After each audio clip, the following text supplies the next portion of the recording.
Good evening friends, ETA business school में आपका स्वागत करता हूँ। फ्रेंड्स, ये स्किल्स बेस्ड लर्निंग प्रोग्राम है। इससे पहले हमने जो वीडियो बनाई थी वो बनाई थी साइकोलॉजिकल गेम विद निफ्टी 50। ठीक है, इसका अपग्रेडेड पार्ट है, part 2। Part 2 is the final part.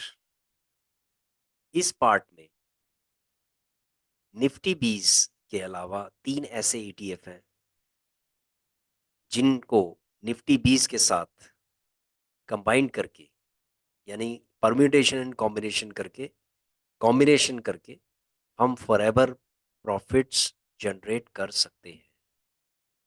ठीक है फ्रेंड्स, तो आइए हम सीखते हैं किस तरीके से हम कैसे इस साइकोलॉजिकल गेम को हम स्टार्ट करते हैं और किस तरीके से इस साइकोलॉजिकल गेम में हम जीत सकते हैं। इस चीज़ के लिए ये पूरी वीडियो आप देखिए और जीत हमारी होगी, 100% होगी। देखिए फ्रेंड्स, मैं ये कहना चाहता हूँ कि लास्ट 6 मंथ्स में मार्केट ने हमें बहुत कुछ सिखा दिया है। जो हमने 4 साल 5 साल में नहीं सीखा, वो मार्केट ने हमें लास्ट 6 मंथ्स के अंदर सिखा दिया है।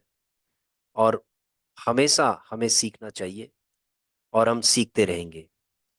तो जो हमारी लर्निंग है, लास्ट 4 to 5 years की जो हमारी लर्निंग है, उस लर्निंग को अगर हम एक कंक्लूजन अगर हम निकालें, तो कंक्लूजन में हमें ये पता चलता है कि स्टॉक मार्केट के अंदर टोटल एंड टोटल ये एक साइकोलॉजिकल गेम है।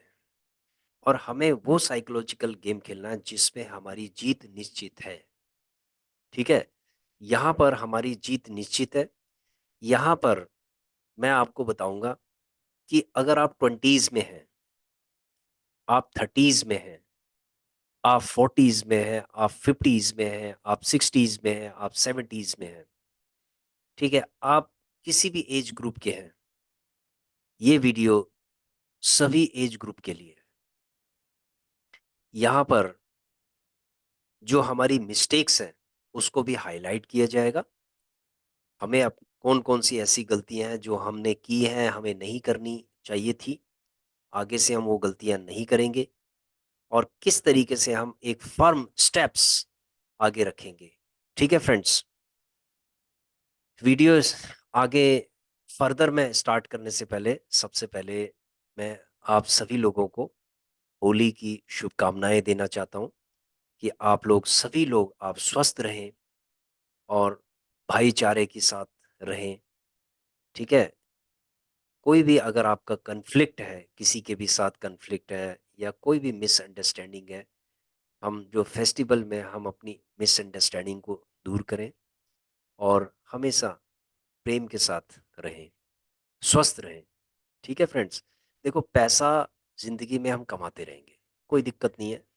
पैसा हम कमाएंगे, हमारे पास स्ट्रैटेजीज है, हमारे पास एक स्टॉक मार्केट के अंदर एक हमारे पास हैंड सेंट परसेंट, मैं ये कहता हूँ, देखो, जो मेरा अपना पर्सनल एक्सपीरियंस है मैं उसके अकॉर्डिंग कहता हूँ कि अगर आप रिस्क मैनेजमेंट के साथ अगर आप काम करते हैं तो आपको 100% सक्सेस मिलती है। अगर आप कंसिस्टेंटली अगर काम करते हैं तो आपको 100% सक्सेस मिलती है। तो फ्रेंड्स, 100% सक्सेस कब अचीव होती है? जब आप कंसिस्टेंसी के साथ एक प्रॉपर स्ट्रैटेजी के साथ इस गेम को खेलते हो। ठीक है, तो ये एक साइकोलॉजिकल गेम है। इसमें बहुत बड़े, जैसे कि मैंने पिछली वाली वीडियो के अंदर बताया था आपको कि इसके अंदर बहुत सारे प्लेयर्स काम कर रहे हैं, इसके अंदर गवर्नमेंट काम कर रही है। ठीक है, गवर्नमेंट स्टॉक मार्केट को कौन चला रही है, कौन रेगुलेट कर रही है, कौन चला रही है, कौन पैसा इन्वेस्ट, किसका पैसा इन्वेस्टमेंट इसके अंदर हो रहा है। ठीक है, स्टॉक्स कौन इशू कर रहे हैं, रिटेल इन्वेस्टर्स कौन है, कितने टाइप के इन्वेस्टर्स हैं, ये सारी चीजें आपको समझने की जरूरत है फ्रेंड्स। ठीक है, देखिए, मैं कुछ चीजें रिपीट करता हूं इसके अंदर कि इस साइकोलॉजिकल गेम के अंदर सबसे पहले इस गेम को किसने बनाया है? इस गेम को इंडस्ट्रीज और गवर्नमेंट ने मिलकर बनाया है। समझ गए? इंडस्ट्रीज और गवर्नमेंट ने मिलके इसको बनाया है। इंडस्ट्रीज और गवर्नमेंट मिलके प्रॉफिट कमाते हैं, और बहुत बड़ा बड़ा प्रॉफिट कमाते हैं। देखो, गवर्नमेंट इसमें टैक्स लेती है, यानी गवर्नमेंट को सिर्फ टैक्स से मतलब है। ठीक है, गवर्नमेंट को सिर्फ टैक्स से मतलब है, चाहे आपको प्रॉफिट हो या लॉस हो, उसको कोई फर्क नहीं पड़ता कि आपको प्रॉफिट है या लॉस है। ठीक है, गवर्नमेंट की एक और एजेंसी है, SEBI, security exchange board of India, उसको थोड़ा दिक्कत है। जो डेटा होता है, उस डेटा में अगर मैक्सिमम लोगों को अगर लॉस हो रहा है किसी मतलब स्पेसिफिक मॉडल पे, तो उसको प्रॉब्लम ये होती है कि इस सेक्शन के जो इन्वेस्टर्स हैं, जैसे स्पेसिफिकली रिटेल इन्वेस्टर्स हैं, उनको लॉस क्यों हो रहा है, उस चीज के ऊपर एनालिसिस करके फिर पॉलिसियों में चेंज करते हैं। हालांकि वो जो पॉलिसीज हैं वो प्रॉफिटेबल हो सकती है या नहीं हो सकती, वो कुछ नहीं पता चलता, वो भी एक एक्सपेरिमेंट होता है उनका, लेकिन वो रेगुलेट करने की कोशिश करते रहते हैं। समझ गए फ्रेंड्स? ठीक है, कुछ ना कुछ नए नए रूल लेके आते हैं, उसको इम्प्लीमेंट करते हैं, फिर उसमें देखते चेक करते हैं कि भाई इसके अंदर हो रहा है फायदा, नहीं हो रहा है, उसको लॉस को मिनिमाइज करने के लिए वो कुछ ना कुछ रूल्स वगैरह आगे चेंजेस लाते रहते हैं। ठीक है, अल्टीमेटली क्या होता है, रूल चाहे वो कुछ लेके आए या ना आए, जो भी कुछ है, लेकिन सरकार को इसमें टैक्स मिलता है। ठीक है, तो सरकार अपना जो गेम खेलती है वो टैक्स के लिए खेलती है, एक्सचेंज अपने कमीशन के लिए, नेशनल स्टॉक एक्सचेंज हो या बॉम्बे स्टॉक एक्सचेंज हो, ये जो एनएसई बीएसई वगैरह है, ठीक है, ये क्या करते हैं, ये अपना कमीशन के लिए काम करते हैं, क्योंकि एक्सचेंज पूरा पे सारा काम चल रहा है।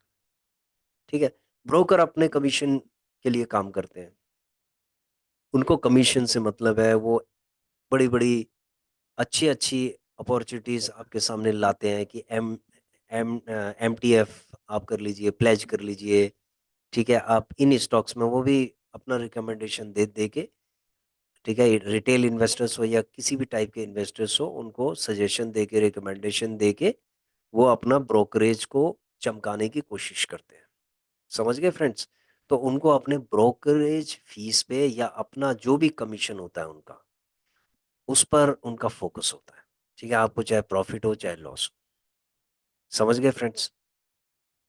उसके बाद आता है एफ आई डी आई, जो बड़े बड़े इन्वेस्टर्स हैं, यानी कि व्हेल, जो बहुत बड़ा बड़ा पैसा किसी भी स्टॉक के अंदर डालते हैं। ठीक है, किसी ईटीएफ के अंदर डालते हैं, किसी बॉन्ड्स के अंदर डालेंगे, म्यूचुअल फंड के अंदर डालेंगे, तो वो बड़ा लंबा, मतलब इतना ह्यूज पैसा अंदर जाता है। उससे क्या होता है, स्टॉक्स के जो प्राइसेस हैं वो या तो ऊपर नीचे जो भी कुछ होंगे, फ्लक्चुएशन होगी, वो फ्लक्चुएशन होती है।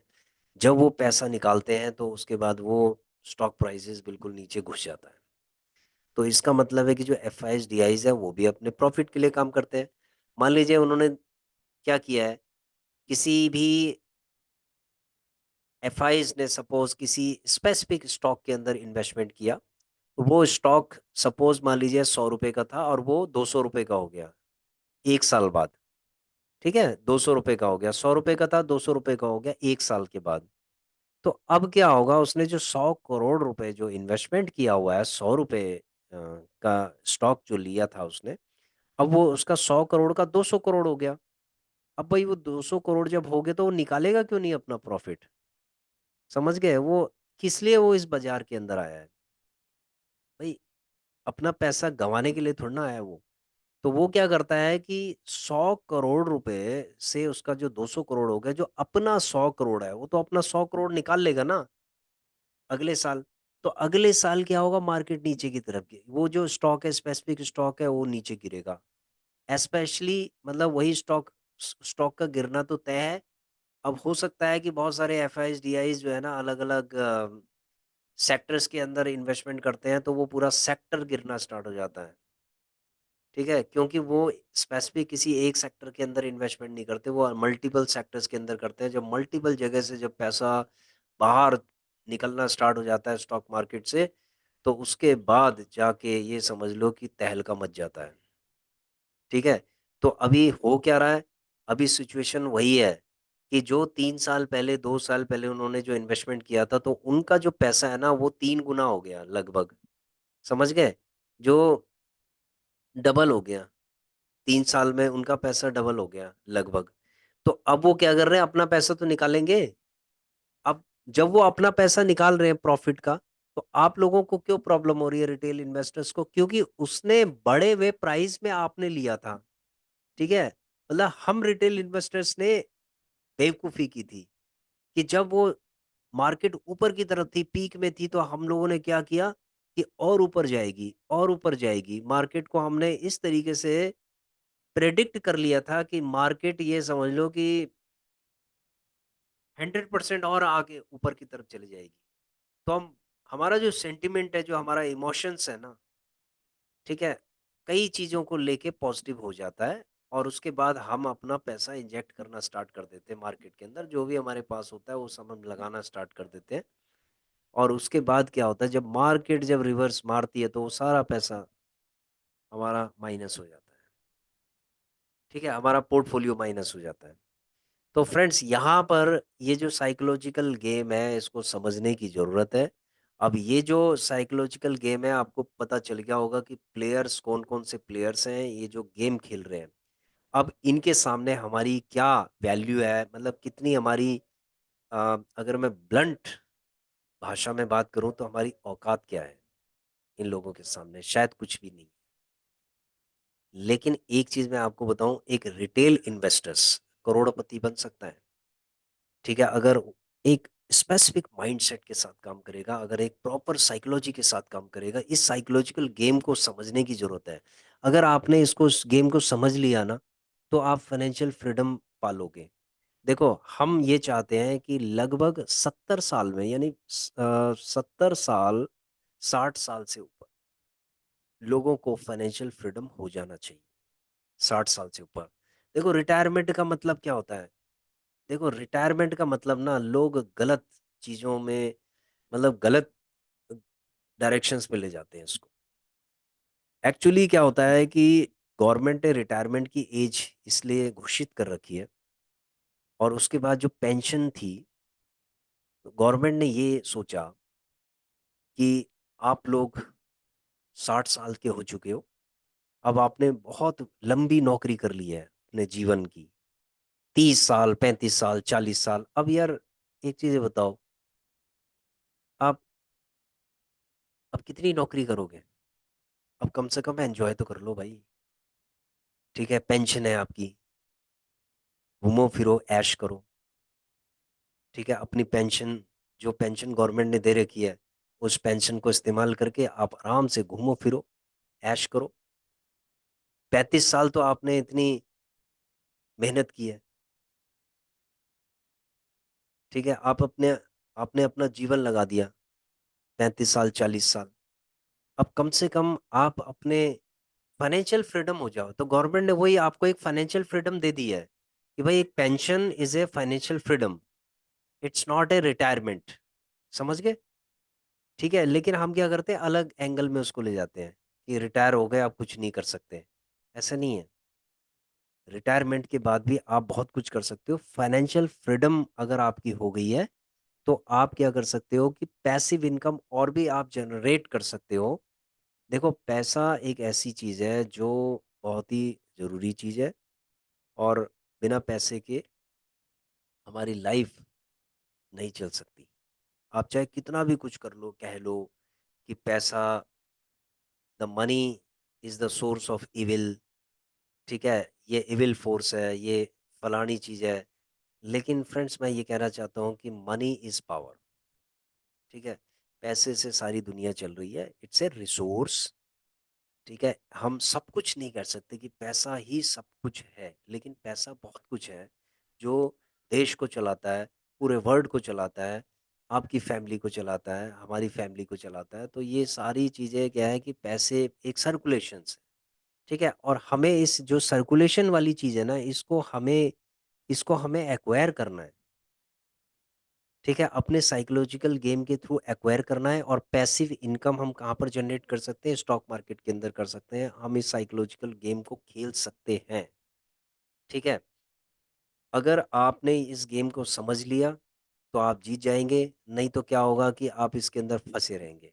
ठीक है, तो फ्रेंड्स, मैं ये कहना चाहता हूँ कि आप अगर इस गेम को खेलना चाहते हैं तो आप ध्यान से आप इस वीडियो को देखिए। देखिए, सबसे पहले मैं आपको ये दिखाना चाहता हूँ कि हमने, देखिए, लास्ट 6 महीने में हमने, लास्ट 1 साल में हमने क्या अच्छा किया, क्या ठीक नहीं किया, मैं एक थोड़ा ये चीजें आपको दिखाता हूँ। डेटा, देखो डेटा बोलता है, अगर डेटा अगर बोल रहा है ना तो आपको उसको ध्यान से समझना चाहिए कि भाई डेटा क्या कह रहा है। अगर मैं मार्च से मार्च चलूँ ना 25, तो ये मार्च, चलो मैं 1 मार्च 2024 से, ठीक है, 13 मार्च तक चलता हूँ, ये लीजिए। ठीक है, अब आपने देखा होगा कि मैं, सॉरी, ये जो मार्च है 2024 है, ये देखिए अप्रैल है ना, ये अप्रैल है, उससे पहले का शायद नहीं है इसके अंदर, अप्रैल से है, 2024 से स्टार्ट हुआ है। और ये है आपका 700 रुपये का प्रॉफिट किया था मैंने। ठीक है, 700 रुपये का प्रॉफिट किया था फरवरी में। ठीक है, फरवरी में 700 रुपये का प्रॉफिट था, उसके बाद मार्च में कुछ भी नहीं है अभी। जनवरी में हमने किया था 8,000 का प्रॉफिट किया था, सिल्वर बीज का। और उसके बाद 500 रुपये का किया, फिर उसके बाद हमने 12,903 रुपये का प्रॉफिट किया था यहाँ पर दिसंबर में। तो फ्रेंड्स, हमने थोड़ा थोड़ा करके ये प्रॉफिट किया है, लेकिन अब ये समझ लो कि लास्ट जनवरी फरवरी मार्च, ठीक है, हमें मौका ही नहीं मिल रहा है बिल्कुल भी। मतलब 3 महीने से हमें मौका ही नहीं मिल रहा। हमने थोड़े छोटे छोटे प्रॉफिट बनाए हैं, देखो मार्केट नीचे की तरफ गिर रही थी, लेकिन हमने क्या किया है कि कुछ चीज़ों में हमने प्रॉफिट बनाए, जैसे सिल्वर बीज के अंदर हमने प्रॉफिट बनाया, पीएसयू बैंक भी थोड़ा सा स्विंग किया था, उसके अंदर हमने प्रॉफिट बनाया। तो ऐसे करके हमने थोड़ा बहुत प्रॉफिट बनाया। अब इसने बिल्कुल भी मौका नहीं दिया है। तो अब आप देखेंगे कि यहाँ पर हमारा जो प्रॉफिट आ रहा है वो कितना आ रहा है, 1,02,000। ठीक है, ये हमारा नेट रियलाइज्ड प्रॉफिट है, पीएनएल है। और यहाँ पर हमारा जो अनरियलाइज्ड है, यानी कि अभी जो ये चल रहा है मार्केट ने, जो ये नीचे घुस चुकी है मार्केट, जिसने हमारा अनरियलाइज्ड प्रॉफिट को इतना कर दिया है, लॉस को। तो अगर देखा जाए तो अभी भी हम प्रॉफिट के अंदर है, मतलब बराबर हैं लगभग। ठीक है, ब्रेक इवन पॉइंट पे हम ना, लॉस में नहीं है, बहुत सारे लॉस में है। लेकिन मैं ये मानता हूँ कि ये हमने प्रॉफिट अगर बुक कर दिया तो ये, इसको मैं भूल गया हूँ। ठीक है, इसको मैं भूल गया। 1,02,000 मैंने स्टॉक मार्केट से अगर प्रॉफिट कमाया ना, तो इसको मैं भूल गया भाई, ये हमने किया था, ये हमारी मेहनत मेहताना है, ये हमारी मेहनत है 1 साल की जो हमने की है, इसको हम भूल गए। अब फोकस है हमारा इसके ऊपर कि मार्केट कब ऊपर आएगी, क्या आएगी, इसके ऊपर डिपेंड करता है, इसके ऊपर हमारी इस पूरी स्ट्रैटेजी रहेगी। तो हमने, अब आपको मैंने एक चीज़ तो ये दिखा दी है कि हम ओवरऑल ब्रेक इवन पॉइंट में हैं। ठीक है, क्योंकि हम थोड़ा थोड़ा प्रॉफिट करते रहे करते रहे करते रहे, जिसकी वजह से हमें प्रॉफिट होता गया, और 1 साल के अंदर हमने इस तरीके से हमने थोड़ा बहुत फंड को एक्वायर कर लिया। अब हम चलते हैं डैशबोर्ड पे। डैशबोर्ड पे हम चलते हैं, यहाँ पर हम चलते हैं। देखिए फ्रेंड्स, हमने बहुत सारे ईटीएफ ओवर डाइवर्सिफाई हमने किया ये। ठीक है, ये पोर्टफोलियो हमारा ओवर डाइवर्सिफाइड है। हमारी, देखो हमारी मिस्टेक से आप लोग सीखिए कि हमने क्या मिस्टेक की है, गलतियां की है, हम स्वीकार करते हैं कि हमने गलतियां की है। हमने गलतियां ये की है कि हमने अपने पोर्टफोलियो को ओवर डाइवर्सिफाई कर दिया है। ओवर डाइवर्सिफाई का मतलब है कि अगर हमने सपोज ऑटो बीज लिया है तो ऑटो आई ईटीएफ लेने की जरूरत ही नहीं थी। ठीक है, इसके अंदर हमने इन्वेस्टमेंट किया जो कि 20% के आसपास माइनस चल रहा है। अब जैसे कोमोडिटीज का है, तो कोमोडिटीज लेने की जरूरत ही नहीं थी हमें, जो 13% माइनस चल रहा है। अल्फा आई ईटीएफ, हमें अल्फा ले लिया है तो अल्फा आई ईटीएफ की जरूरत ही नहीं थी, इसकी जरूरत नहीं थी। ठीक है, उसके बाद है सीपीएससी। ठीक है, उसके बाद है आपका इंफ्रा आई ईटीएफ है। जब हमने इंफ्रा बीज ले लिया तो इंफ्रा आई ईटीएफ की जरूरत ही नहीं थी इसकी। ठीक है, इंफ्रा बीज जब हमारा हो गया है, उसके बाद है हमारा, जैसे निफ्टी 100 बीज है, तो इसकी निफ्टी 100 बीज की जरूरत ही नहीं थी अगर हमने निफ्टी बीज ले लिया, क्योंकि देखो चीजें लगभग सेम टू सेम ही है। मतलब अगर 100 इसमें 50 कंपनियां, तो इसमें 50 और जोड़ दी उन्होंने, 100 हो गई है, तो ये नीचे जाएगा तो ये भी जाएगा ही जाएगा। इसमें हो सकता है कि कुछ मिड कैप वाली कंपनियां हो जो और ज्यादा नीचे की तरफ रगड़ देगी इसको। ठीक है, तो उसके बाद है पीएसयू बैंक भी ठीक है, फार्मा भी ठीक है, ये सेक्टोरल ईटीएफ्स है। ठीक है, मेक इन इंडिया है, मेक इन इंडिया हमने एज ए एक्सपेरिमेंट के लिए लिया था, बहुत ज़्यादा हमने इन्वेस्टमेंट नहीं की इसके अंदर, सिर्फ 11,000 की इन्वेस्टमेंट की है, लेकिन हमने इसको होल्ड किया हुआ है।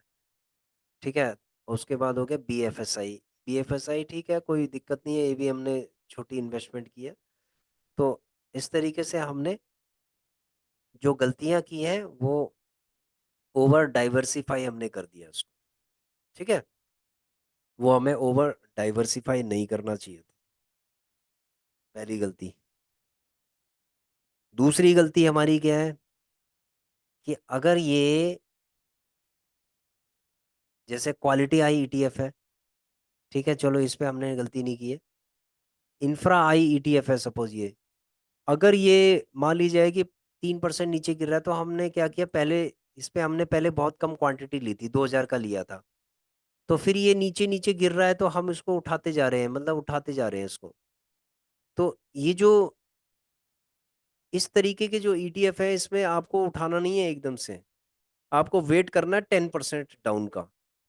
अगर 10% अगर डाउन हो गए, तब जाके आपको हजार हजार रुपए का वो लेना है, क्योंकि इसके अंदर है ना पैनी वाली कंपनियां होंगी इसके अंदर, मिड कैप, ठीक है, स्मॉल कैप जैसी कंपनियां होंगी इसके अंदर, क्योंकि स्मॉल कैप में कुछ कंपनियां इसके अंदर जो होंगी ना वो गायब हो जाएंगी, इंडेक्स का कुछ नहीं होगा, लेकिन वो जो कंपनियां हैं वो लॉस में चली जाएंगी, वो गायब हो जाएंगी।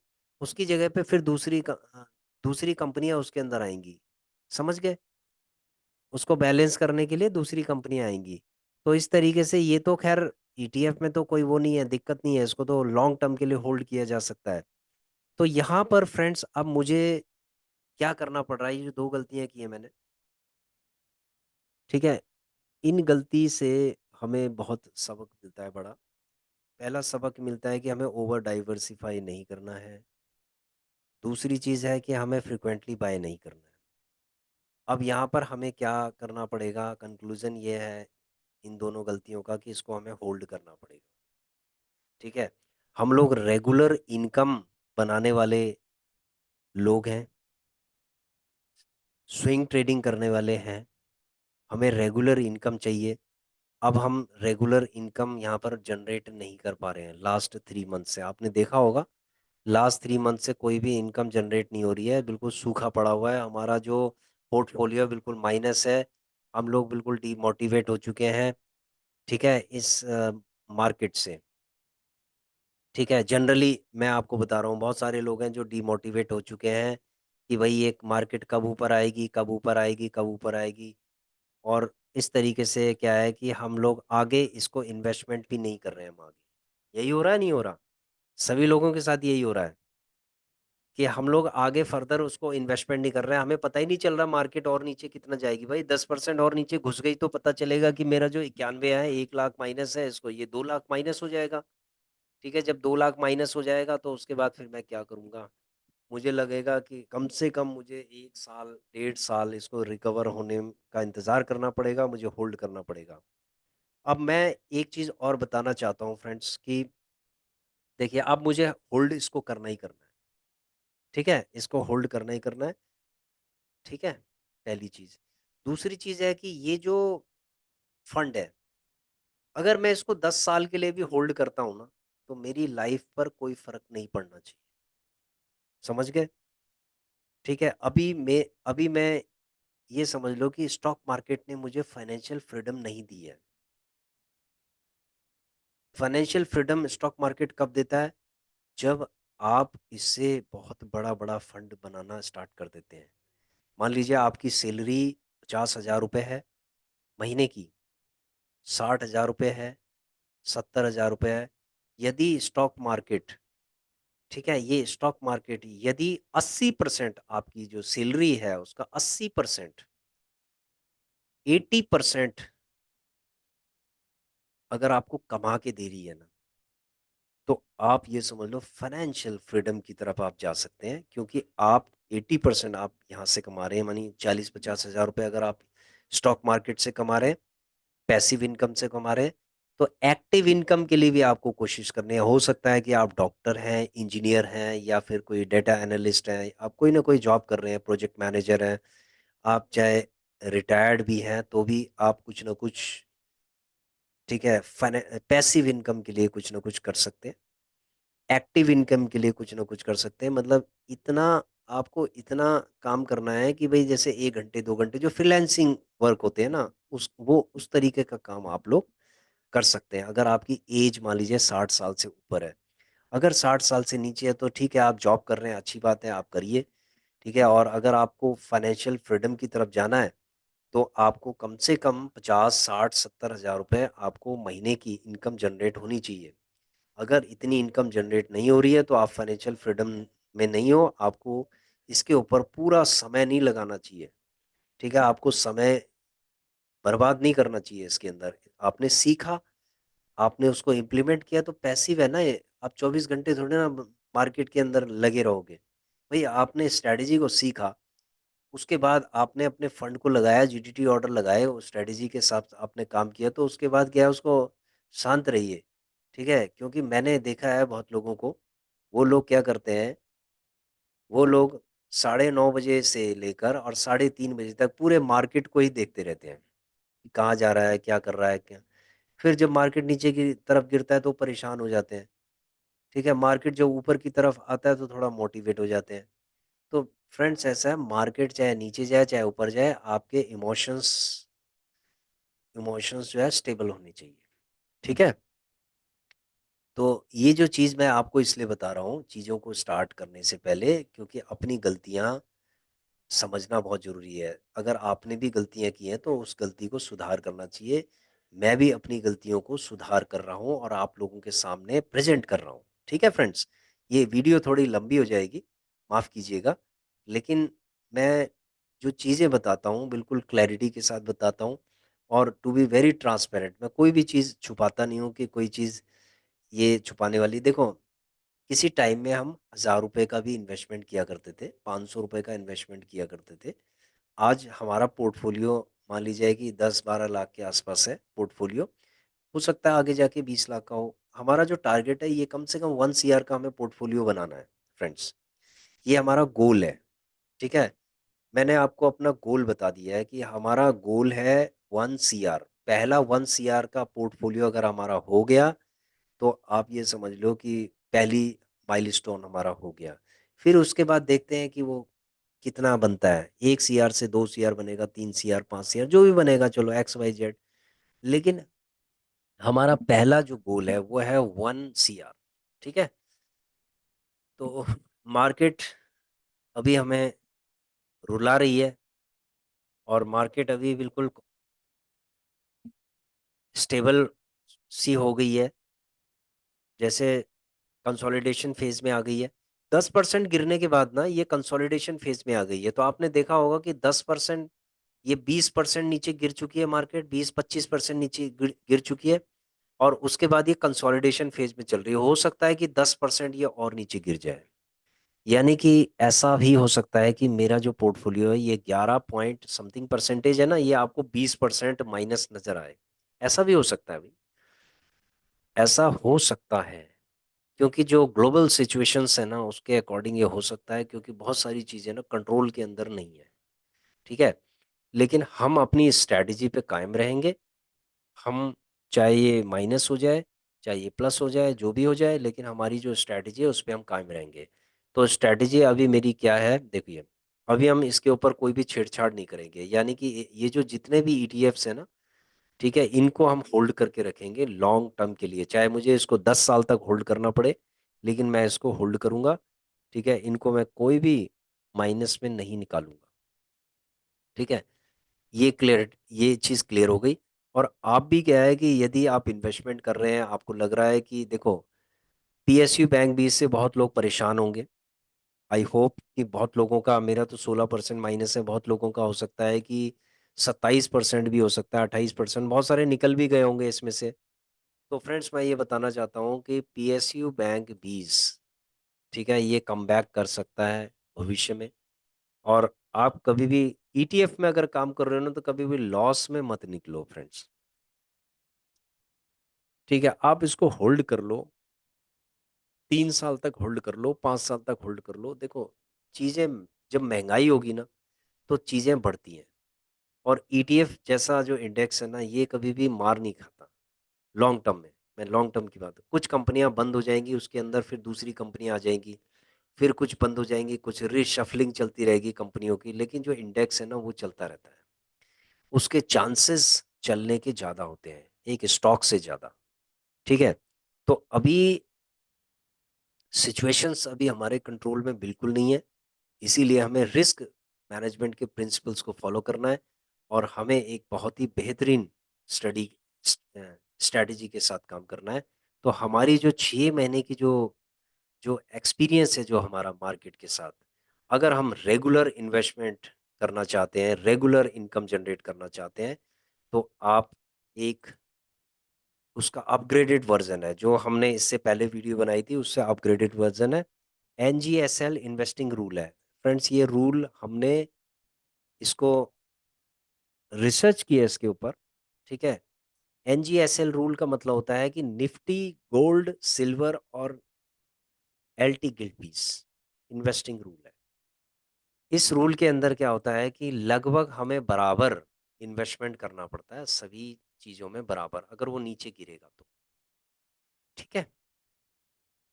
तो हम सबसे पहले निफ्टी 20 में चलते हैं। इससे पहले मैंने सिर्फ निफ्टी 20 के बारे में बताया था, अब गोल्ड, ये चारों। अब देखिए, ध्यान से देखिए यहाँ पर। सपोज मैं चलता हूँ सबसे पहले निफ्टी 20 में। निफ्टी 20 का मैं 6 महीने पहले चलूं, 6 महीने पहले चलता हूँ।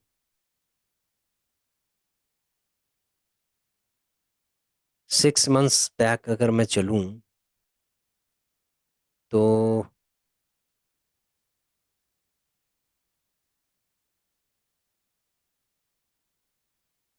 ठीक है, ये हो गया सितंबर, अक्टूबर, नवंबर, दिसंबर, जनवरी, फरवरी, मार्च। चलो मैं सितंबर में चलता हूँ, यहाँ पर चलता हूँ। चलो 282 का था ये, 282 का था निफ्टी 20।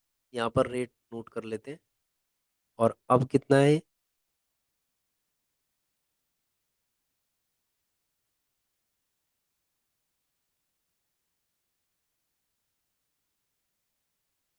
ठीक है, 6 मंथ्स पहले का हम लोग एनालिसिस कर लेते हैं।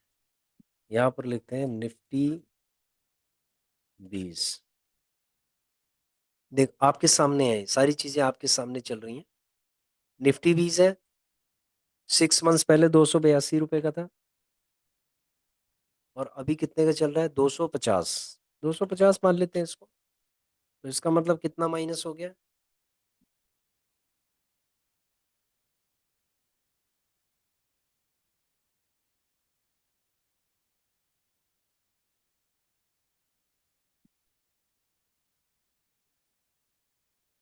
11% माइनस हो गया फ्रेंड्स ये।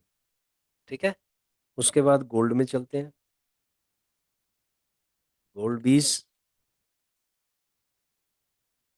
6 मंथ्स पहले देख लेते हैं कितने का था। आइए चलते हैं हम गोल्ड 20 में। गोल्ड सितंबर में, फ्रेंड्स ये सितंबर में लगभग, सितंबर 9,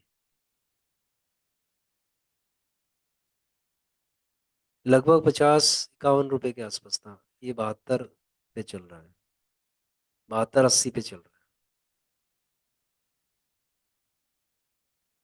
ठीक है, ये था 50 रुपये, मतलब 50 रुपये समथिंग, 50 पैसे पे हो गया। और ये 72-80 पे चल रहा है अभी। तो ये कितना हो गया?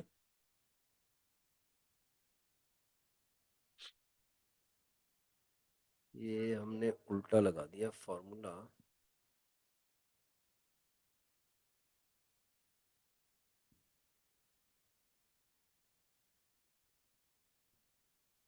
Minus this one. अब सही है। ठीक है।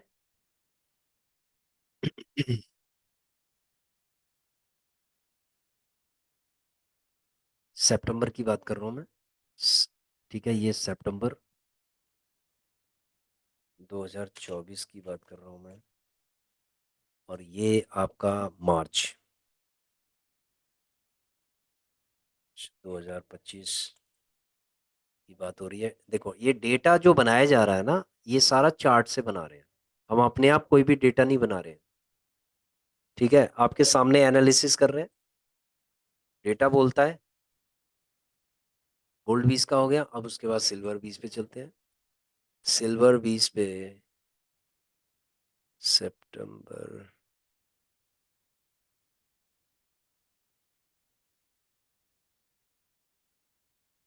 इधर करते हैं सितंबर, इसको थोड़ा बड़ा कर लेते हैं।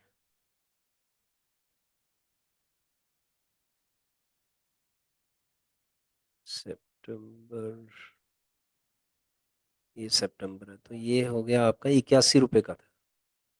82 लगा लो, 81 लगा लीजिए, चलो आप इसमें 81 हो गया।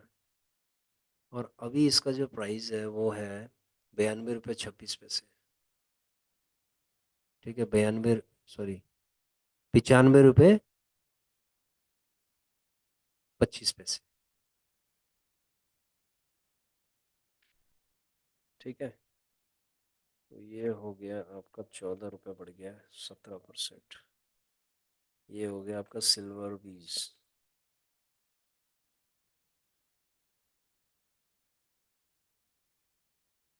उसके बाद है एल टी गिल्ड बीज है। एल टी गिल्ड बीज। ठीक है, एल टी गिल्ड बीज का भी देख लेते हैं। एल टी गिल्ड बीज सितंबर में ये 26 रुपये 49 पैसे पे था। 27 रुपये 75 पैसे पे। 26 रुपये 49। 26 रुपये 49। 27 रुपये 27 रुपये 75 पैसे।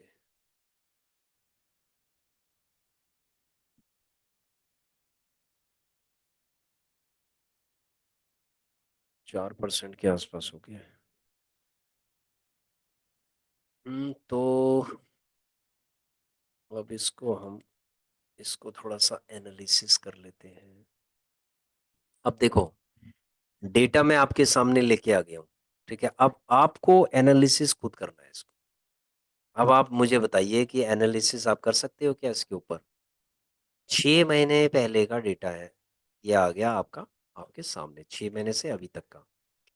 निफ्टी बीस ने -11%, यानी 12 -12% के आसपास इसने दिया है। ठीक है, बाजार में तहलका, निफ्टी बीस अगर 12% गिर जाए ना, ठीक है, तो बहुत बड़ा तहलका मच जाता है, बहुत बड़ा तहलका। अगर ये 20% गिर जाए तो इसका मतलब बहुत बड़ा क्रैश हो गया।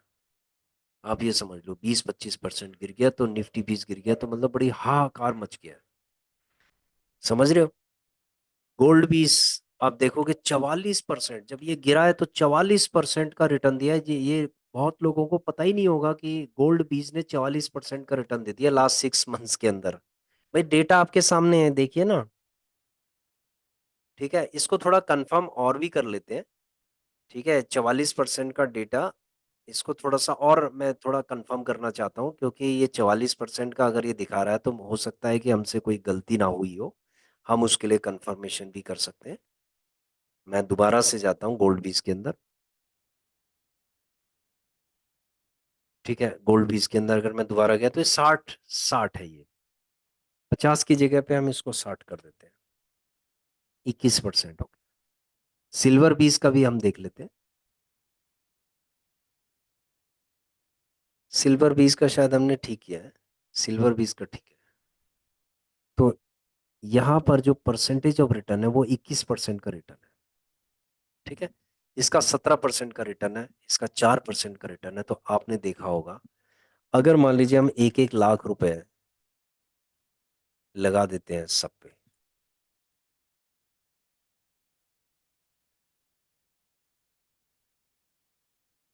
ठीक है, 1-1 लाख रुपए हमने लगा दिया। 1 लाख रुपए हमने लगाया। 1 लाख में कितनी क्वांटिटी आई है, ये भी कैलकुलेट कर लेते हैं हम। ये लो, 1 लाख में इतनी इतनी क्वांटिटी आ जाएंगी। ठीक है, क्लियर हो गया। 1 लाख में इतनी क्वांटिटी आ गई। अब उसके बाद 1 लाख में वैल्यू क्या रहेगी, यहाँ पर वैल्यू, इस पे हम चलते हैं। 1 lakh divided by 50।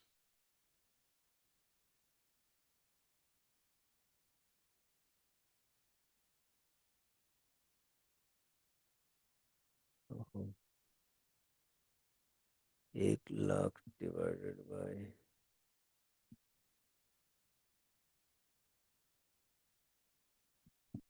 1 lakh divided by 50। ठीक है, ये क्वांटिटी हमारी जो वैल्यू है। जस्ट ए सेकेंड, मैं इसको मैं यहाँ से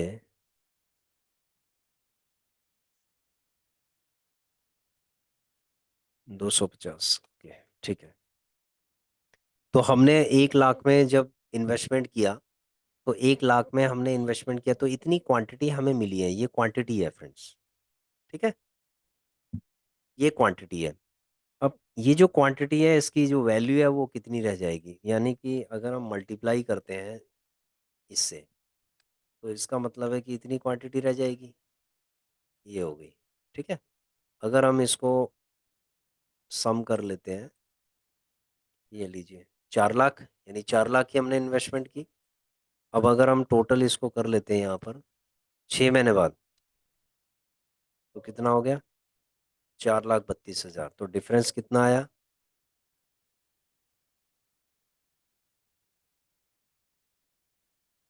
6 महीने की बात बता रहा हूँ ये आपको, 32,000 का डिफरेंस आया।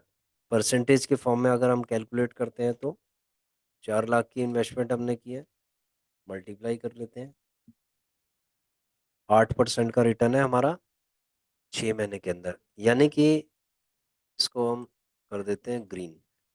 देखिए, इसको हम ऑर्डर कर देते हैं, ये देखिए। अब आपके सामने मैंने एनालिसिस करके दिखाया है। आप अब देखेंगे कि 6 महीने के अंदर 8% का रिटर्न है, जबकि मार्केट के अंदर इतना तहलका मच गया है, हाहाकार मच गया। ठीक है, हाहाकार मचा नहीं मचा, ये बताओ। कह रहे मार्केट बिल्कुल क्रैश कर गई है, मार्केट के अंदर बिल्कुल बर्बादी हो गई है, बहुत लोगों के स्टॉक्स 70-70% नीचे गिर गए। ठीक है, बहुत लोग ऐसा सोच रहे हैं कि वो लोग बर्बाद हो गए। लेकिन ये जो मॉडल है, ये जो रूल है आपका, NGSL जो रूल है, मार्केट क्राइसिस के टाइम पे भी आपको कितना प्रॉफिट मिल रहा है, 8% का प्रॉफिट मिल रहा है फ्रेंड्स। अगर ये मार्केट मान लीजिए कि नीचे की तरफ नहीं आता, ये मार्केट ऊपर की तरफ अगर जाता, तो आप ये समझ लो कि 8% की जगह पे आपका 12% भी हो सकता था। 6 महीने की बात कर रहा हूँ मैं, 12। तो 1 साल के अंदर ये 24% का भी आपको रिटर्न दे सकता था। और अभी मैंने, वो तो मैंने इसमें SIP वाला कैलकुलेशन ही नहीं किया, मैंने तो सिर्फ वो किया है कि ये 60 रुपए पे आपने इसको लेके छोड़ दिया 1 लाख में। अब ये 60 रुपए से नीचे भी गिरा होगा, 55 पे भी आया होगा। ठीक है, 58 पे आया होगा, 57 पे आया होगा, तब का मतलब SIP तो हमने इसके अंदर लगाई नहीं है कि SIP हमने कुछ किया इसके अंदर। हमने सिंपली क्या किया है कि जितने पे ये है उस पे हमने सारा 1-1 लाख का हमने इन्वेस्टमेंट कर दिया है। अगर इसको SIP लेवल पे करते हैं और क्वांटिटी बढ़ती है, तो क्या होगा, ये जो क्वांटिटी हमारी ये बढ़ सकती है और एवरेज प्राइस हमारा हो जाएगा कम। ठीक है, जो एवरेज प्राइस है वो, जो हमारा लिया हुआ प्राइस है, ठीक है, वो कम हो जाता है, और हमारा जो LTV प्राइस है वो हमारा बढ़ा हुआ बढ़ जाता है। तो जब हमारा एलटीवी प्राइस बढ़ेगा, हमारी क्वांटिटी हमारी बढ़ेगी, तो ऑब्वियसली हमारा ये वाला अमाउंट भी बढ़ेगा। ठीक है। और जब ये अमाउंट बढ़ेगा तो हम जब टोटल कैलकुलेट करेंगे तो प्रॉफिट भी हमारा बढ़ बढ़ जाएगा। तो फ्रेंड्स, यहाँ पर मैं ये समझाना चाहता हूँ कि ये जो रूल है, इसको फॉलो मैं करने जा रहा हूँ। ठीक है। तो इसके अंदर धीरे धीरे करके करना है, कोई बहुत बड़ी जल्दी नहीं है। अब मैंने शुरू में बताया था कि 20s 30s 40s 50s 60s 70s सारे के सारे कैसे कर सकते हैं इसको। देखिए, जो 20s में है वो सिर्फ गोल्ड के ऊपर इन्वेस्टमेंट को करना चाहिए, क्योंकि गोल्ड एक ऐसी चीज है ना। सपोज आप 20s में हैं, आपकी जॉब लग गई है, 22 23 में जॉब लग गई है, तो आप और चीजों की फोकस करने की बजाय ना आप गोल्ड बीस पे या गोल्ड पे फोकस कीजिए। और धीरे धीरे करके इसको लेते जाइए, लेते जाइए, लेते जाइए। जब आपका मान लीजिए कि प्रॉफिट हो जाए, 100% का प्रॉफिट हो जाए, तो आप क्या कर सकते हैं, उसको एनकैश करके आप फिजिकल गोल्ड भी ले सकते हैं। समझ रहे हो फ्रेंड्स? क्योंकि गोल्ड से आपने पैसा कमाया तो फिजिकल गोल्ड भी आप ले सकते हैं। जो भी कीमत होगी आपकी फिजिकल गोल्ड की, जो गोल्ड में आपका जो पैसा अप्रिशिएट हुआ है, उससे आपने फिजिकल गोल्ड ले लिया जब जरूरत पड़ेगी। मान लीजिए कल आपकी 20s में हो, कल आपकी शादी होती है, आपका मान लीजिए कि 1 लाख का इन्वेस्टमेंट है, मान लीजिए 3 लाख रुपए हो जाता है।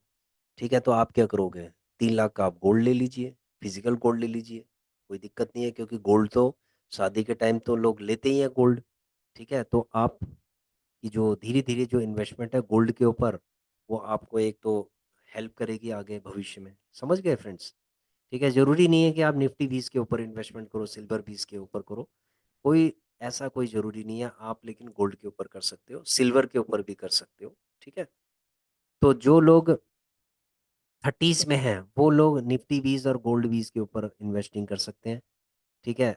और 20s वाले भी कर सकते हैं, कोई ऐसे हार्ड एंड फास्ट नहीं है कि सिर्फ गोल्ड के ऊपर। वो तो मैं जस्ट ये कह रहा हूँ इसलिए कि क्योंकि उसके अंदर देखो, निफ्टी 20 के अंदर रिस्क ज़्यादा होता है। एकदम से मार्केट नीचे की तरफ गिरती है तो आप लोग घबरा ना जाओ। और गोल्ड क्या होता है, धीरे धीरे करके अगर नीचे भी गिरेगा तो 2-4% नीचे गिरता है, 3-4% नीचे गिरता है। ठीक है, ज़्यादा से ज़्यादा 5% ये नीचे गिर जाता है। लेकिन यहाँ पर तो निफ्टी 20 12% नीचे गिर चुका है फ्रेंड्स।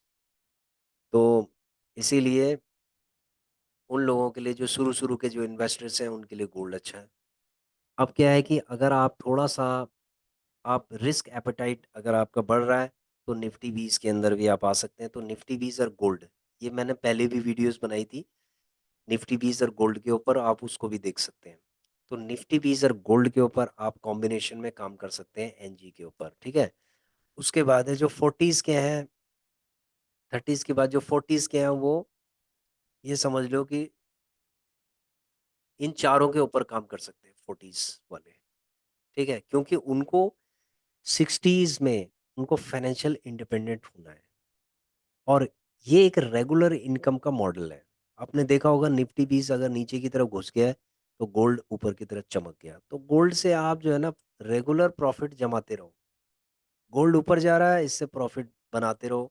निफ्टी 20 नीचे जा रहा है, उसमें इन्वेस्टिंग करते रहो। जैसे निफ्टी 20 जब ऊपर आएगा, गोल्ड नीचे आएगा, तो गोल्ड में इन्वेस्टमेंट स्टार्ट कर दीजिएगा। और निफ्टी 20 के अंदर क्या है, उसको सेल करना स्टार्ट कर दीजिएगा जैसे प्रॉफिट हो जाए। सेम सिल्वर का है ऐसे। और आपके पास जो एक्स्ट्रा फंड है, ठीक है, उसको एल टी गिल्ड गिल्ड 20 के अंदर लगाओ कि कम से कम महीने का 1%, 0 पॉइंट, मतलब 8%, 9%, 8% से लेकर 12% का आपको ये, आपको आपकी फंड पार्किंग का पैसा ये देगा आपको एलटी गिल्डीज। ठीक है। तो आप इसको एक प्रॉपर तरीके से स्ट्रेटेजी बना के आप इसके अंदर कर सकते हैं। जैसे स्ट्रेटेजी हमने बनाई है, मान लीजिए मार्केट नीचे की तरफ घुस जाती है, हमने बनाई है 220। सपोज निफ्टी 20 अगर 220 तक भी नीचे चला गया ना, तो भी हमारे पास पूरा प्लान है। ठीक है, एक 251 वाला बाय हो चुका है, इसको हमने यस कर दिया। उसके बाद 250 पे भी जीटीटी ऑर्डर लगा हुआ है, 249 48 पे भी लगा हुआ है। ठीक है, ये जितना नीचे आएगा हम इतनी ही क्वांटिटी, सिंपल इतनी ही क्वांटिटी हम इसके अंदर बाय करेंगे। आने दो नीचे, जितना भी है हमने इतना फंड इसके अंदर इन्वेस्टिंग हम कर सकते हैं। उसके बाद है गोल्ड के ऊपर हम इतना कर सकते हैं, ये इतना इतना जितना नीचे लिखा है इतना इन्वेस्टिंग हम इसके अंदर कर सकते हैं। हमने स्ट्रेटजी बना दी है। समझ रहे हो friends?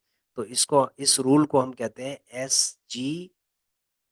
NGSL, Nifty gold silver LT guild. ठीक है। अब आप कहेंगे कि सर आपने सीपीएससी क्यों नहीं लिया, इसके अंदर पीएसयू बैंक 20 क्यों नहीं लिया, आपने बैंक 20 क्यों नहीं लिया, आपने और अदर ईटीएफ क्यों नहीं लिए इसके अंदर, जो शायद निफ्टी 20 से भी बहुत तेजी से चलने वाले ईटीएफ्स हैं, उनको आपने क्यों नहीं लिया?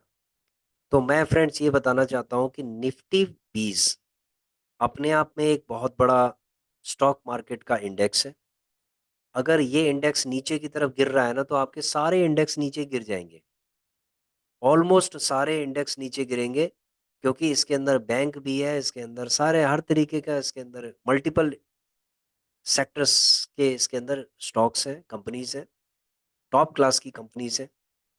अगर ये नीचे गिरता है तो आपके सारे मिड कैप वगैरह सारे जो है ना सब गिरेंगे, समझ रहे हो, सब गिरेंगे, टोटल मार्केट आपका नीचे गिरेगा।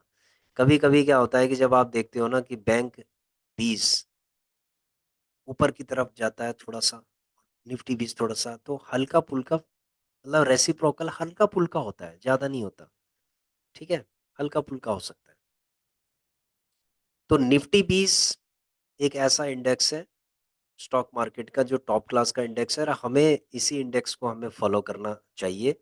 हमने जो ओवर डाइवर्सिफाइड ये किया है ना, ये देखो, ये जो मैंने कोई गलती की है ना, ये देखो, यहाँ पर ये ओवर डाइवर्सिफाई हो गया, यानी कि ये जो बीएफएसआई, जूनियर बीज, आईटी बीज, ये सारे के सारे जो है ना ओवर डाइवर्सिफाई हो गए हैं।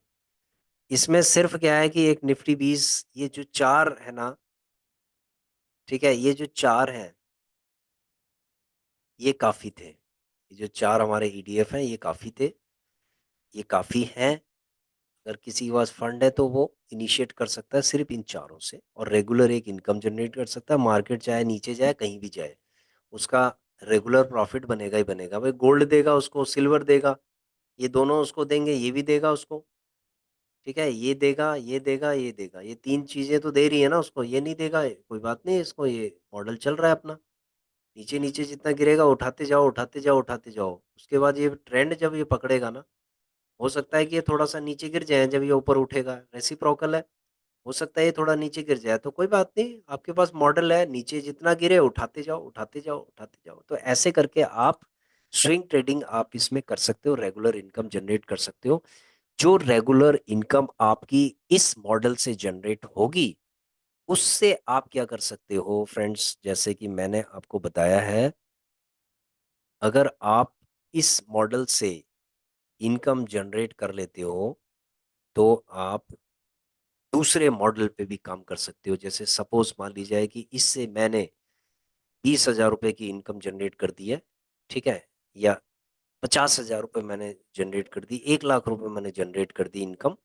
तो मैं क्या करूंगा कि अब उसके बाद में टॉप, अब ये देखेंगे आप, यहाँ देखेंगे, ठीक है, उसके बाद मैं क्या करूंगा कि जो ईटीएफ के हमने शोले बनाए हैं ना, रेगुलर इनकम ईटीएफ के अलावा, मतलब ईटीएफ से जो निकले हुए जो स्टॉक्स हैं, फिर आप उसके अंदर इस मॉडल पे काम कर सकते हैं। तो फ्रेंड्स मेरा मानना यही है कि मैं इस मॉडल पे काम तब करूंगा जब मुझे इस मॉडल पे सक्सेस मिल जाएगी, जब मैं साइकोलॉजिकल गेम के अंदर जीतना स्टार्ट कर दूंगा, उसके बाद ही मैं इसके अंदर जाऊंगा। ठीक है, बहुत ये एक्चुअली क्या है कि बहुत लोगों की डिमांड थी कि सर हम लोग स्टॉक्स के अंदर काम करते हैं, तो किस तरीके से स्टॉक्स को चुनना है, कैसे करना है, क्या करना है, तो उनको मैंने इसीलिए ये शीट पूरी बना के दे दी है। जो पहले से कर रहे हैं उनके लिए ये रामबाण की तरह है। ठीक है, इसके अंदर और भी वो ईटीएफ, सॉरी स्टॉक्स, और भी स्टॉक्स इसके अंदर वो इंक्लूड कर सकते हैं, कि जैसे 30 लिए हुए तो नेक्स्ट जो 30 हैं वो और भी इसके अंदर ले सकते हैं। ठीक है, उन्हीं ईटीएफ से उठा के, जैसे हमने टॉप के 5 ले लिए, तो उसके बाद नेक्स्ट जो टॉप 5 है वो ले सकते हैं इसके अंदर। जैसे कुछ रेलवे के सेक्टर वाइज ले सकते हैं, रेलवे के कुछ ले सकते हैं, तो ऐसे करके कुछ गवर्नमेंट के पीएसयू बैंक, जैसे हमने पीएसयू बैंक लिया है तो सीपीएससी के कुछ ले सकते हैं। ठीक है, रेलवे के ले सकते हैं, सीपीएससी के ले सकते हैं। ठीक है, तो ऐसे करके वो लोग इसके अंदर काम कर सकते हैं।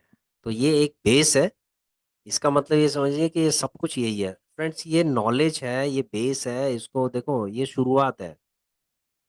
हम सिर्फ आपको शुरुआत में ये चीजें बता सकते हैं, एक मॉडल बना के हम आपको दे सकते हैं, लेकिन काम इम्प्लीमेंट करना तो आपको ना, हम सिखा सकते हैं आपको, काम आपको करना है। तो जो साइकोलॉजिकल गेम है ना, इस गेम को हम खेलने हम खेलेंगे इस गेम को, क्योंकि हमारा जो एक्सपीरियंस है, 6 महीने का एक्सपीरियंस है, उसने हमें सिखा दिया है कि भाई यहाँ से रेगुलर इनकम जनरेट करो। अब क्या होगा, यहाँ से सपोज इनकम जनरेट होगा तो कई लोगों का क्वेश्चन ये है कि सर यहाँ से सपोज मान लीजिए कि हमने यहाँ 20 लाख रुपए लगाए या 15 लाख रुपए लगाए इसके अंदर, और हमारी इनकम जनरेट हो रही है यहाँ पर मान लीजिए 1 2 लाख 2 लाख रुपए हो गए, तो अब उस 2 लाख रुपए का हम क्या करेंगे सर? भाई देखो, आपके पास दो ऑप्शन है। पहला ऑप्शन है कि आप 2 लाख रुपए में आप यहाँ से ये टॉप क्लास के जो ईटीएफ से जो स्टॉक्स निकले हैं, इस मॉडल पे काम कर सकते हो। ठीक है, पहली चीज। दूसरी चीज ये है कि आप री इन्वेस्टिंग इन इन पे कर सकते हो, ये देखो, क्योंकि जो प्रॉफिट का पैसा है ना, वो आप इनके अंदर लगा सकते हो। जैसे बीएफएसआई है, ये चल रहा है -5% ये चल रहा है, माइनस मतलब 6% लगा लीजिए, माइनस चल रहा है। तो आप क्या कर सकते हैं, 5 5 क्वांटिटी, इसकी 14 क्वांटिटी, इसकी 8 क्वांटिटी, ऐसे ऐसे करके आप धीरे धीरे करके आप इनको एक्यूमुलेट करेंगे आप। ठीक है, तो जो प्रॉफिट यहाँ से रेगुलर प्रॉफिट होगा, उससे क्या करेंगे, ये जो ईटीएफ है इनको आप एक्यूमुलेट करेंगे थोड़ा थोड़ा करके, एक साथ नहीं, जो प्रॉफिट का पैसा है, क्योंकि अब आपने अपना फंड तो इसके अंदर लगा दिया है। ठीक है, अब क्या है, प्रॉफिट का पैसा इसके अंदर लगेगा फ्रेंड्स ये। ठीक है, ओवर डाइवर्सिफाइड जब ये हो चुका है, ठीक है, जब मगरमच्छ के मुंह में जब हाथ दे दिया है ना, तो ये समझ लो कि मगरमच्छ को तो फाड़ना पड़ेगा भाई। ठीक है, तो इसीलिए इसके अंदर हम धीरे धीरे करके इन्वेस्टिंग करेंगे, कोई हमें जल्दीबाजी नहीं है। ठीक है, इसको हमने समझ लो कि इस पोर्टफोलियो को हमने 10 साल के लिए होल्ड, 10 साल के लिए भी हम होल्ड कर सकते हैं इसको। ठीक है, लेकिन फ्रेंड्स, फाइनेंशियल फ्रीडम पाने के लिए हमें कुछ ना कुछ रेगुलर इनकम तो जनरेट करनी पड़ेगी, क्योंकि देखो, रेगुलर इनकम है ना, हमारी सांसें हैं। अब हमारी सांसें अगर रुक जाएंगी तो हम क्या करेंगे? तो इसीलिए हमें एक अच्छी स्ट्रैटेजी के साथ काम करना है ना, मार्केट चाहे भाड़ में जाए, नीचे जाए, लेकिन हमें प्रॉफिट होना चाहिए। ठीक है, हमें प्रॉफिट होना चाहिए, और हमें 100% वाला प्रॉफिट होना चाहिए। हम वो गैम्बलिंग वाला गैम्बल नहीं खेलेंगे, कि स्पेकुलेशन वाला गेम खेलेंगे कि भाई हमने पैसा लगाया और हमें पता ही नहीं है कि हमारा पैसा कहाँ चला गया। वो वाला गेम हम बिल्कुल नहीं खेलेंगे। खेलेंगे 100% सेफ एंड सिक्योर वाला गेम खेलेंगे। समझ गए फ्रेंड्स? हम हमेशा 100% सेफ एंड सिक्योर वाला गेम खेलेंगे। मैं बार बार इसी चीज को रिपीट करता हूँ, क्योंकि स्पेकु नो से नो स्पेकुलेशन। ठीक है, लॉन्ग टर्म में आप लोगों की जीत होगी, और 100% आप लोगों की जीत होगी। ठीक है फ्रेंड्स, तो ये जो शीट है, इसको अपडेट करके मैं आप लोगों को शेयर कर दूंगा, तो आप भी इसके अंदर एनालिसिस कर लीजिए। ठीक है, देखो, ये लर्निंग चैनल है, ये आप लोग ऑलरेडी इन्वेस्टिंग कर रहे हो। ठीक है, आप लोग सभी लोग ऑलरेडी इन्वेस्टिंग कर रहे होंगे, क्योंकि देखो, मेरे जो चैनल है, इसके अंदर जनरली जो इन्वेस्टर्स हैं वही लोग आते हैं। ठीक है, बाकी मुझे नहीं लगता कि कोई बाकी वैसे लोग आते होंगे। तो उन लोगों को मैं चाहता हूं कि अधिक से अधिक जानकारी दी जाए। तो कुछ ऐसी जानकारी और भी दूंगा कि जो फाइनेंशियल लिटरेसी से रिलेटेड होंगी, वो भी जानकारी मिलेगी। तो मतलब जानकारियां इसके अंदर आपको देता रहूंगा। ठीक है फ्रेंड्स, तो आशा करता हूं कि आप इस मॉडल को समझ गए होंगे, और रेगुलर इनकम जनरेट करने की कोशिश करेंगे, अपने आप को फाइनेंशियल फ्रीडम में लेके आने की कोशिश करेंगे। तो यही हमारा ऑब्जेक्टिव है, और आशा करता हूं कि आप लोग खुशहाल होंगे, आप लोग भाईचारे की तरह रहेंगे, और होली की बहुत बहुत शुभकामनाएं। धन्यवाद।